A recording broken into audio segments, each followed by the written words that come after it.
Hello everyone, life through the লেন্সের আরেকটি নতুন ব্লগে আপনাদের সকলকে স্বাগত। আবারও একটি নতুন ভিসা রিলেটেড ভিডিও নিয়ে হাজির হলাম আজকে। কিছুদিন আগে আমি একটা ভিডিও বানিয়েছিলাম অস্ট্রেলিয়ায় আসার কি কি উপায় আছে তার উপরে। তো সেই ভিডিওটিতে অনেকেই কমেন্ট করেছেন নির্দিষ্ট কিছু ভিসা নিয়ে একটু ডিটেলস আপনাদের সকলের সাথে শেয়ার করার জন্য।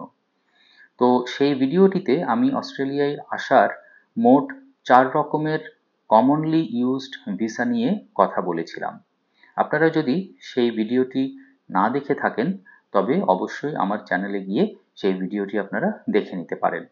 আমি এই ভিডিওতে তার লিঙ্কটা শেয়ার করে দিচ্ছি, আপনারা সেখানে গিয়ে সেটা দেখে আসতে পারেন। তো একটা কথা প্রথমেই যেটা আপনাদেরকে বলে রাখতে চাই সেটা হচ্ছে এই ভিডিওটা আমি বানাচ্ছি শুধুমাত্র ইনফরমেশন পারপাসের জন্য। আমি কোনো ইমিগ্রেশন রিলেটেড সার্ভিস প্রোভাইড করি না। এটা শুধুমাত্র আমার অভিজ্ঞতা আপনাদের সকলের সাথে শেয়ার করার একটা চেষ্টা মাত্র। তো আজকে আমি আলোচনা করব অস্ট্রেলিয়ান ট্যুরিস্ট ভিসা সাবক্লাস 600 ভিসার নানান খুঁটিনাটি বিষয় নিয়ে, যেমন এই ভিসা কত প্রকার, এই ভিসা কাদের জন্য, এই ভিসায় আপনি এখানে কতদিন থাকতে পারবেন, এই ভিসা প্রসেসিংয়ের জন্য আপনার কি কি ডকুমেন্টেশনের প্রয়োজন আছে, এই ধরনের নানান খুঁটিনাটি বিষয়। তো আপনারা যদি এই অস্ট্রেলিয়ান ট্যুরিস্ট ভিসা সম্বন্ধে সমস্ত ডিটেলসগুলো জানতে চান তাহলে এই ভিডিওটি সম্পূর্ণ দেখুন। তো মেইনলি দুটো কারণে এই ট্যুরিস্ট ভিসা লোকে অ্যাপ্লাই করে। একটা হচ্ছে আপনার যদি কোনো ফ্যামিলি বা ফ্রেন্ডস এখানে থাকে, আপনি যাদের সাথে দেখা করতে আসতে চান তাহলে আপনি এই ট্যুরিস্ট ভিসা অ্যাপ্লাই করতে পারেন। অথবা আপনি যদি শুধুমাত্র একজন ট্যুরিস্ট হিসেবে এই অস্ট্রেলিয়াতে বেড়াতে আসতে চান তাহলেও আপনি এই ট্যুরিস্ট ভিসা অ্যাপ্লাই করতে পারেন। তো এই ট্যুরিস্ট ভিসা বা সাবক্লাস 600 ভিসার আবার দুটো ক্যাটাগরি হয়। একটা হচ্ছে ফ্যামিলি স্পন্সর্ড ভিসা আর একটা হচ্ছে ট্যুরিস্ট স্ট্রিম ভিসা। তো ফ্যামিলি স্পন্সর্ড যে ভিসাটা সেটা হচ্ছে আপনার যদি কোনো ফ্যামিলি মেম্বার অস্ট্রেলিয়াতে থেকে থাকেন এবং সে যদি অস্ট্রেলিয়ার পার্মানেন্ট রেসিডেন্ট কিংবা সিটিজেন হয়ে থাকে তবে সে আপনার জন্য ফ্যামিলি স্পন্সর ভিসার স্পন্সরশিপটা প্রোভাইড করতে পারে। তো সেই স্পন্সরশিপ আপনি পেয়ে গেলে তারপর সেই স্পন্সরশিপটাকে নিয়ে আপনি আপনার ট্যুরিস্ট ভিসার জন্য অ্যাপ্লাই করতে পারেন। তো এটা হলো ফ্যামিলি স্পন্সর্ড ট্যুরিস্ট স্ট্রিম। আর আরেকটা হচ্ছে নর্মাল ট্যুরিস্ট স্ট্রিম, যেখানে আপনার কোনো স্পন্সরশিপের প্রয়োজন পড়ে না। ট্যুরিস্ট ভিসায় অস্ট্রেলিয়া এসে আপনি কতদিন এখানে থাকতে পারবেন? তো সচরাচর ট্যুরিস্ট ভিসায় 3 মাসের জন্য ভিসা দেওয়া হয়, তবে কিছু কিছু ক্ষেত্রে আপনার ভিসার মেয়াদ 12 মাস পর্যন্ত হতে পারে। যেমন ধরুন, যদি অস্ট্রেলিয়াতে কোনো পার্মানেন্ট রেসিডেন্ট বা সিটিজেন থাকে যার প্যারেন্ট অন্য দেশে বসবাস করে, সেক্ষেত্রে প্যারেন্টদেরকে 12 মাসের জন্য ভিসা দেওয়া হয়ে থাকে। তো এই যে ভিসার ডিউরেশনটা সেটা কিন্তু ডিপেন্ড করে ভিসা অফিসারের উপরে এবং আপনার যে অ্যাপ্লিকেশন সেই অ্যাপ্লিকেশনে আপনি যে সমস্ত তথ্য দিয়েছেন সেই সমস্ত তথ্যের উপরে বিবেচনা করে। ট্যুরিস্ট ভিসা সিঙ্গেল এন্ট্রি কিংবা মাল্টিপল এন্ট্রি দুটোই হতে পারে। যেমন ধরুন, আপনাকে যদি 3 মাসের জন্য ভিসাটা দেওয়া হয় আর সেটা যদি সিঙ্গেল এন্ট্রি হয়, সেক্ষেত্রে আপনি একবার এসে যদি ফিরে যান তার বেশি কিন্তু আপনি আর এখানে আসতে পারবেন না। মানে আপনি 3 মাসের মধ্যে 1 মাস থেকে চলে গেলেন, আর যে 2 মাস আপনার ভিসার ভ্যালিডিটি থাকলো আপনি চাইলেও কিন্তু আর সেটাকে ইউটিলাইজ করতে পারবেন না। আবার সেই ভিসাটা যদি আপনার মাল্টিপল এন্ট্রি হয় সেক্ষেত্রে কিন্তু আপনি যতবার খুশি ওই ডিউরেশনের মধ্যে যাওয়া আসা করতে পারবেন। এবার আসি এই ট্যুরিস্ট ভিসার এলিজিবিলিটি ক্রাইটেরিয়া নিয়ে, মানে আপনার কি কি এলিজিবিলিটি ক্রাইটেরিয়া থাকতে হবে এই ভিসা অ্যাপ্লাই করার আগে। তো প্রথমেই যে ক্রাইটেরিয়াটা নিয়ে কথা বলবো সেটা হচ্ছে আপনার হেলথ রিকোয়ারমেন্ট। আপনি যদি 3 মাসের বেশি সময়ের জন্য এই ভিসার অ্যাপ্লাই করে থাকেন সেক্ষেত্রে দেখা যায় যে আপনার ভিসার সাথে একটা হেলথ রিকোয়ারমেন্ট আপনার অ্যাড করে দেওয়া হয়ে থাকে। তো আপনাকে তাদের যে নির্দিষ্ট করা কিছু টেস্ট সেন্টার বা ডক্টরস আছে তাদের কাছে গিয়ে আপনাকে টেস্ট করিয়ে তারপর সেই রিপোর্টটা আপনার ভিসা অফিসারের কাছে পাঠিয়ে দেওয়া হবে এবং আপনার যদি কোনো রকমের কোনো ক্রনিক ডিজিজ থাকে সেক্ষেত্রে কিন্তু আপনার এই ভিসাটা গ্রান্ট হবে না। আর আপনার যদি কোনো রকমের কোনো হেলথ রিলেটেড ইস্যু না থাকে, যেমন ধরুন টিবি বা ক্যান্সার বা এই ধরনের কিছু কিছু যে সমস্ত ক্রিটিক্যাল ডিজিজ, সে ধরনের যদি কোনো রকমের কোনো প্রবলেম না থাকে সেক্ষেত্রে আপনার এই ভিসা পেতে কোনো সমস্যা হবে না। তবে এটাও আমি দেখেছি যে 3 মাস বা তার কম সময়ের জন্য যদি এই ট্যুরিস্ট ভিসার অ্যাপ্লিকেশন করা হয়ে থাকে সেক্ষেত্রে এই হেলথ টেস্টের ব্যাপারটা আর থাকে না। তবে সেটা সম্পূর্ণই নির্ভর করে আপনার ভিসা অফিসারের ওপরে। সেকেন্ড যে এলিজিবিলিটি ক্রাইটেরিয়া সেটা হচ্ছে ক্যারেক্টার রিকোয়ারমেন্ট। আপনি যখন এই অ্যাপ্লিকেশনটি ফিল আপ করবেন সেখানে আপনাকে ক্যারেক্টার ডিক্লারেশন করতে হবে। তো সেক্ষেত্রে আপনার যদি কোনো রকমের কোনো ক্রিমিনাল রেকর্ড থেকে থাকে সেটা আপনার এই ভিসা পাওয়ার ক্ষেত্রে একটা বাধা হতে পারে। তবে সচরাচর এই ধরনের যে ডিক্লারেশন হয়ে থাকে সেখানে অনেকেই ডিসক্লোজ করতে চান না। আর এই ভিসার ক্ষেত্রে কিন্তু আপনার কোনো রকমের কোনো পুলিশ ক্লিয়ারেন্স সার্টিফিকেট এ ধরনের কোনো ডকুমেন্ট জমা করার প্রয়োজন পড়ে না। নেক্সট যে রিকোয়ারমেন্টটা সেটা হচ্ছে ইউ হ্যাভ এনাফ মানি, মানে আপনার কাছে যথেষ্ট পরিমাণে টাকা রয়েছে এই ট্যুরিস্ট হিসেবে এই দেশে এসে আপনার নিজের খরচ চালানোর জন্য। তো এই যে টাকার রিকোয়ারমেন্টটা সেটা নিয়ে নির্দিষ্ট কোনো অ্যামাউন্ট বলে দেওয়া নেই। তো আপনাকে মোটামুটি এমন একটা অ্যামাউন্ট এনশিওর করতে হবে যা দিয়ে ভিসা অফিসারের মনে হবে যে আপনি অস্ট্রেলিয়ার মতো একটা দেশে এসে আপনি যত দিনের জন্য অ্যাপ্লিকেশনটা করছেন ততদিন আপনি থাকতে পারবেন। এই যে টাকার রিকোয়ারমেন্টটা সেটা কিন্তু ফুলফিল করার জন্য আপনাকে ডকুমেন্ট দেখাতে হবে। সেক্ষেত্রে আপনার যে ব্যাংক স্টেটমেন্ট সেটা এখানে খুবই উপকারী হতে পারে। তবে অনেকেই যেটা করে থাকেন, দেখা যায় কারো কাছ থেকে টাকা ধার নিয়ে নিজের অ্যাকাউন্টে রেখে তারপর সেখান থেকে একটা স্টেটমেন্ট জেনারেট করে সেটা জমা করে দেন। সেক্ষেত্রে কিন্তু আবার অনেক সময় ভিসা অফিসারের একটা সন্দেহ হয়। তো আপনারা সবসময় চেষ্টা করবেন যখনই কোনো ব্যাংক স্টেটমেন্ট দেবেন সেটা যেন মিনিমাম 6 মাসের হয়ে থাকে এবং এই 6 মাস ধরে যেন আপনার অ্যাকাউন্টে ওই টাকাটা আছে এটা যেন বোঝা যায়, যাতে ভিসা অফিসারের এটা মনে না হয় যে আপনি অন্য কারো কাছ থেকে টাকাটা আপনার অ্যাকাউন্টে নিয়ে এসে স্টেটমেন্টটা জেনারেট করে তবেই আপনি এই ভিসার অ্যাপ্লিকেশনটা করছেন।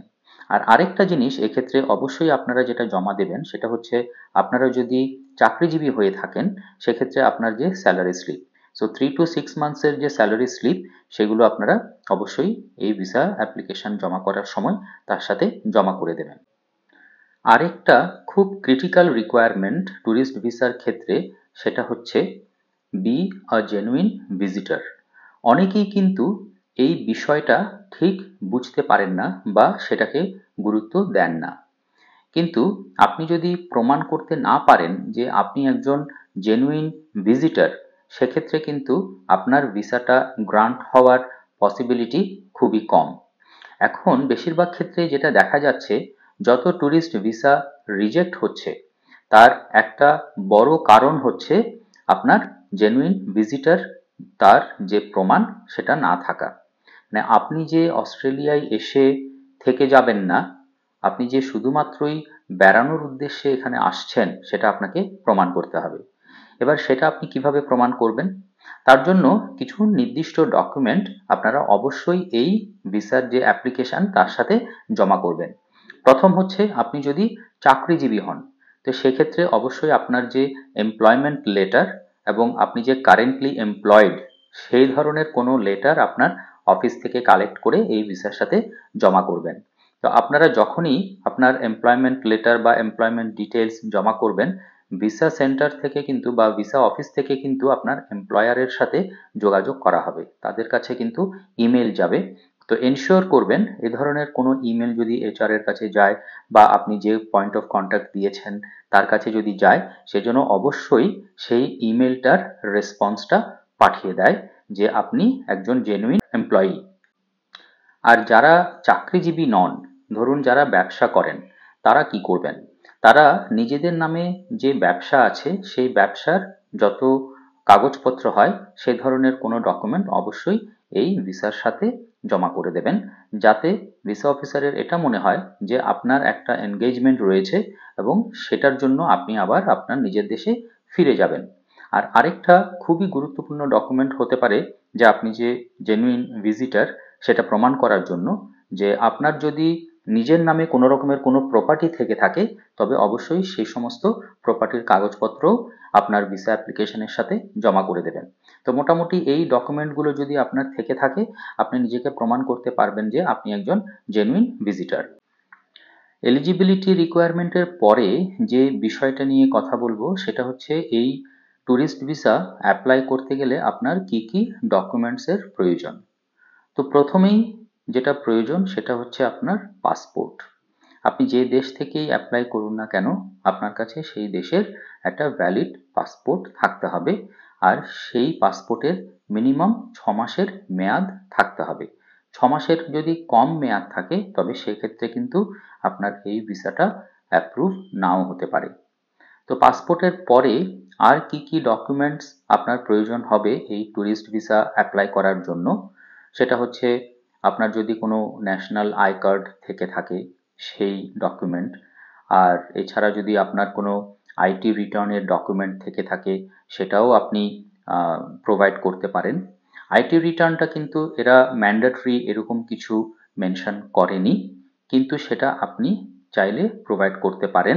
সেক্ষেত্রে আপনার যে একটা ইনকাম সোর্স আছে, আপনার যে এনাফ ফান্ড আছে, সেটার ক্ষেত্রে কিন্তু এটা একটা খুব ভালো সাপোর্টিং ডকুমেন্ট হিসেবে কাজ করবে। আর এছাড়া আপনি যদি চাকরিজীবী হন সেক্ষেত্রে আপনার যে এমপ্লয়মেন্ট রিলেটেড কাগজপত্র এবং আপনার যে স্যালারি স্লিপ, সেটার কথা আগেই বললাম। আপনি যদি ব্যবসায়ী হন সেক্ষেত্রে আপনার ব্যবসা সংক্রান্ত আপনার নামে যদি কোনো কাগজ থাকে সেটা, আর এছাড়া আপনার যদি কোনো প্রপার্টি থেকে থাকে সেই প্রপার্টি রিলেটেড কাগজপত্র, সেই সমস্ত কিছু আপনাকে এই ভিসার সাথে জমা দিতে হবে। আর এটা ছাড়া আর কি কি জিনিস আপনার প্রয়োজন হবে এই ভিসা অ্যাপ্লিকেশন জমা করার সময়, সেটা হচ্ছে আপনার হেলথ ইন্স্যুরেন্স।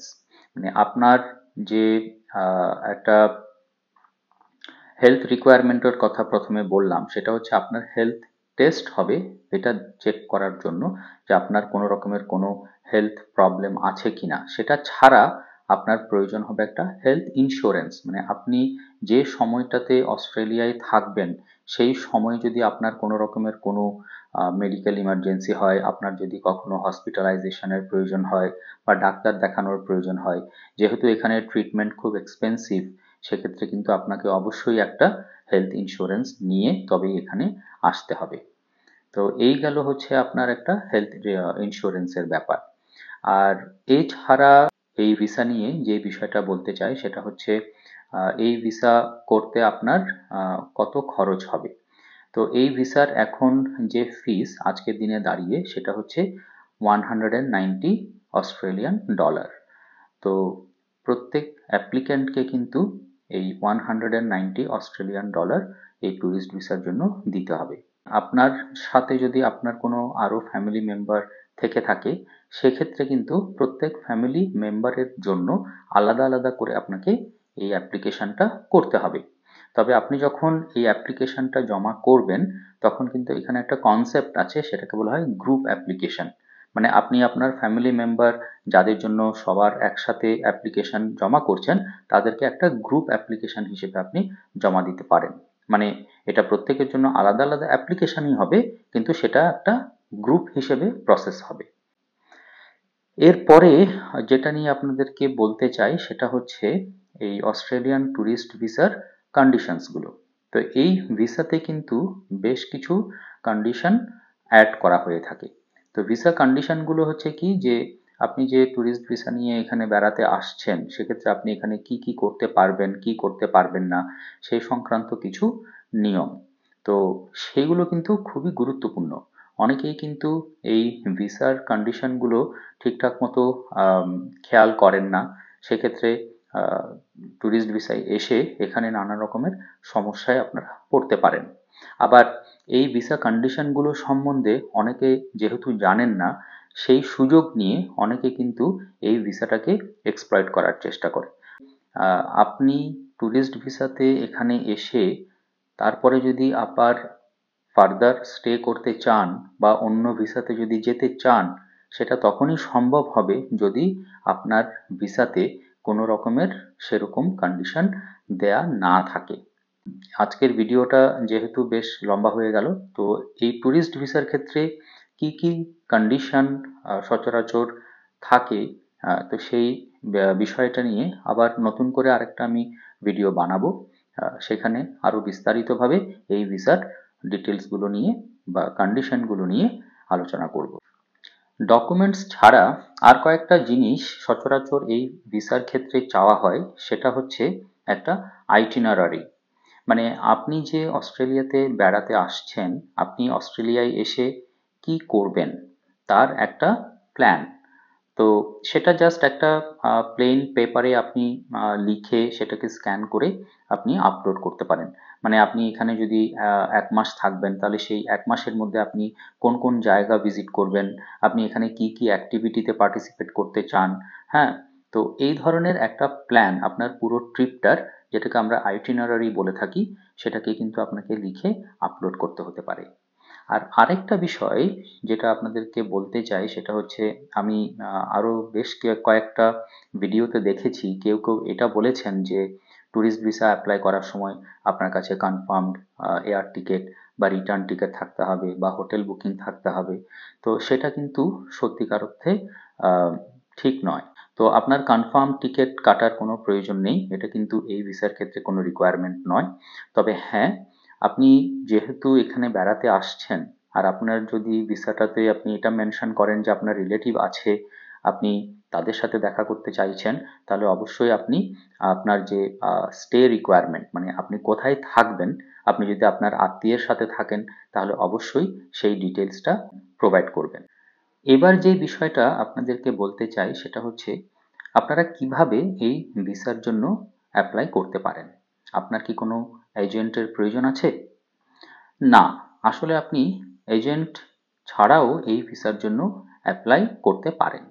সেটার জন্য আপনাকে অস্ট্রেলিয়ান গভর্নমেন্টের যে ওয়েবসাইট আছে www.immi.homeaffairs.gov.au, তো আমি এই লিঙ্কটা এই ভিডিওতে দিয়ে দেব। আপনারা সেই লিঙ্কে গিয়ে আপনারা নিজেদের নামে একটা অ্যাকাউন্ট খুলে আপনারা নিজে চাইলে সেখান থেকে এই অ্যাপ্লিকেশন জমা করতে পারেন। তবে এজেন্টের কাছে গেলে একটা সুবিধে যেটা হয়, যেহেতু যারা ভিসা এজেন্ট তারা যেহেতু এই সমস্ত ব্যাপারে অনেকটা এক্সপার্ট, তারা আপনাদেরকে গাইড করতে পারে। তবে যেহেতু ট্যুরিস্ট ভিসা খুব সিম্পল টাইপের একটা ভিসা, সেখানে সেরকম কমপ্লিকেশন কিছু নেই। আপনি যদি মোটামুটি এই ব্যাপারগুলোতে একটু সড়গড় হন, তাহলে আপনি নিজেই সেটার জন্য অ্যাপ্লিকেশন জমা দিতে পারেন। অস্ট্রেলিয়ার যে কোনো ভিসাই কিন্তু এখন মোটামুটি অনলাইন, মানে আপনাকে ফিজিক্যালি অস্ট্রেলিয়ার কোনো এমবেসিতে যাওয়ার প্রয়োজন পড়বে না। আরেকটা বিষয় হচ্ছে আপনার ভিসাটা যখন গ্রান্ট হয়ে যাবে, তার জন্য কিন্তু আপনাকে কোনো ভিসা লেবেল দেওয়া হয় না, মানে কোনো ভিসা স্টিকার আপনার পাসপোর্টে দেওয়া হবে না। আপনার যে ভিসাটা সেটা আপনার পাসপোর্টের সাথে ওদের যে অনলাইন সিস্টেম আছে সেখানেই লিঙ্ক করা থাকবে। তো সেটা আপনি তাদের সেই ওয়েবসাইটে গিয়ে আপনার যে অ্যাপ্লিকেশন ডিটেলস আছে সেটা দিয়ে চেক করলেই আপনি পেয়ে যাবেন। অস্ট্রেলিয়ার ট্যুরিস্ট ভিসার ক্ষেত্রে এখন যে প্রসেসিং টাইম সেটা হচ্ছে মোটামুটি 1 মাস। তো 1 মাসের মধ্যেই আপনার প্রায় 90% অ্যাপ্লিকেশন অ্যাপ্রুভ হয়ে যায়, মানে অ্যাপ্রুভ বা রিজেক্ট যেটাই হোক না কেন, সেটা কিন্তু মোটামুটি 1 মাসের মধ্যেই হয়ে যায়। কেউ কেউ প্রশ্ন করেছেন যে অস্ট্রেলিয়ায় ট্যুরিস্ট ভিসা অ্যাপ্লাই করতে গেলে কটা কান্ট্রিতে আগে ঘোরার অভিজ্ঞতা থাকতে হবে। তো তাদেরকে এটা বলতে চাই যে অস্ট্রেলিয়ান ট্যুরিস্ট ভিসার ক্ষেত্রে এ ধরনের কোনো নিয়ম বা বাধ্যবাধকতা নেই যে আপনাকে আগে বেশ কয়েকটা দেশ ঘুরতে হবে, তারপরেই আপনি অস্ট্রেলিয়ার ট্যুরিস্ট ভিসা অ্যাপ্লাই করতে পারবেন, সেরকম কিন্তু কোনো নিয়ম নেই। তবে হ্যাঁ, আপনি যদি প্রকৃতই একজন ট্যুরিস্ট হয়ে থাকেন এবং আপনি যদি এর আগে আরও বেশ কয়েকটা দেশে ঘুরেছেন, সেটা যদি আপনার পাসপোর্টের রেকর্ড থাকে, তবে অবশ্যই সেটা আপনার জন্য একটা প্লাস পয়েন্ট। সেক্ষেত্রে আপনি যে একজন জেনুইন ভিজিটার সেটা কিন্তু অবশ্যই আপনার ক্ষেত্রে একটা বেনিফিট হবে। ট্যুরিস্ট ভিসায় এসে আপনি অস্ট্রেলিয়ায় কি একেবারে থেকে যেতে পারবেন, বা ট্যুরিস্ট ভিসায় এসে আপনি এখানে কি কি করতে পারবেন, এই ধরনের অনেক প্রশ্ন আমাকে অনেকেই করেছেন আমার অন্য ভিডিওতে। তো আমি এই বিষয়টা নিয়ে আলাদা করে একটা বিস্তারিত ভিডিও বানাবো, সেখানে আমি ডিটেলসে এই বিষয়টা আলোচনা করব। তো এই ভিডিওটি শুধুমাত্র আমি ট্যুরিস্ট ভিসার যে বেসিক রিকোয়ারমেন্ট সেটার উপরেই বানালাম। আশা করি এই ভিডিওটি আপনাদেরকে সাহায্য করবে। এই ভিডিওটা যদি আপনাদের ভালো লেগে থাকে তো অবশ্যই একটা লাইক করুন, আর আপনাদের যদি আরও কিছু জানার থাকে এই বিষয় সম্বন্ধে অবশ্যই সেটা কমেন্ট করে জানান। আর আপনারা যদি আমার চ্যানেলে নতুন হয়ে থাকেন তাহলে অবশ্যই আমার চ্যানেলটিকে সাবস্ক্রাইব করতে ভুলবেন না। আর যখনই আমার চ্যানেলটিকে সাবস্ক্রাইব করবেন অবশ্যই তার পাশে থাকা বেল আইকনটিকে ক্লিক করুন, তাতে আমি যখনই নতুন কোনো ভিডিও আপলোড করব সরাসরি তার নোটিফিকেশন আপনার কাছে চলে যাবে। তো আজকের ভিডিওটা এখানেই শেষ করলাম। আপনারা সকলে ভালো থাকবেন।